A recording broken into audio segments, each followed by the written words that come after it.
Hey guys, wanted to give a quick update on the mixing console and kind of how to set up for a Sunday. So let me walk you through a couple of the changes that we made to the Victorian Village desk. And the goal here is to try to make things systematic between all of the sites. The first is each site has this 614 Sound pre-service checklist. Go through this, please, guys, every week. Make sure you hit each of these. If you have a question about what these mean, ask me, ask your team leader, and we can sit down and we can talk about this further or go through it on a Sunday so that you guys know how to do everything on this list. It's really important. Let me go through a couple things that are on this list. First, for Victorian Village, let me just show you, made a quick change to the DCAs. So here you have drums and then keys, tracks, guitar. We've put bass into its own DCA.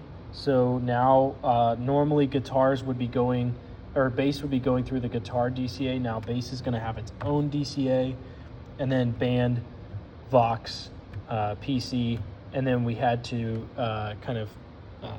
bring the effects together so that we could have enough DCAs for the bass DCA. So just a reminder, when you're mixing, you can easily get to any of the inputs on this side by just clicking the select button, and that will pull up what you need to see input wise on all of these.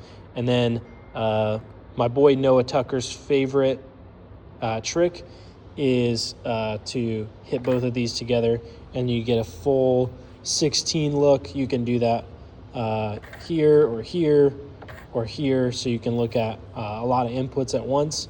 My suggestion is always to leave it on the first 8 channels, so that way you can get to the headset and the handheld mics really easy, and then use your DCAs to navigate to other sections to be able to mix all of your inputs. But primarily staying on the DCA level. I think that that's just a good workflow. But you guys, obviously, you mix every weekend.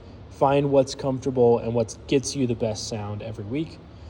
One more thing I want to go over. One of our to-dos is, the first one is to load in the scene. And the reason we do this is because we want to have a fresh start every weekend. And we want to make sure that any changes that were made from the past weekend that maybe were stylistic or for a specific weekend or for a specific event, like maybe you had a wedding here on Saturday and now we're back to Sunday, we're going to recall a scene. So click view here on the scenes section, and that's going to pull up the scenes tab here on the LCD screen. And then we want to go to the one that says startup, and we want to click go. It asks us to confirm. You click confirm, and now our scene is pulled up for our startup for Sunday. Once you've mixed, you start with your gains, and then you go to mixing your DCAs. Make sure you're communicating with the band. But once you've done all of that, I want you to go to an open layer on the scenes tab here, and go ahead and click save. You're going to need to change all this. Put the date in for the Sunday that you're mixing. So this weekend would be 7/19. And then from there, if you can, just in the notes section, just also put your name or an abbreviation of your name.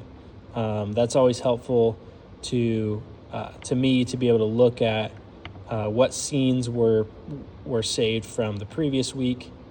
When you're done with that, click save, and now you have a fresh scene of your mix from that Sunday. If anything happens on the board, if something gets moved and you need to go back to your original setup, you can click go, and the faders will go right back, the gains will go right back, all the settings will go right back to where you were previously. So hopefully this helps. Just a quick reminder of how to go through the checklist and have a great sound on Sunday. Thanks, guys.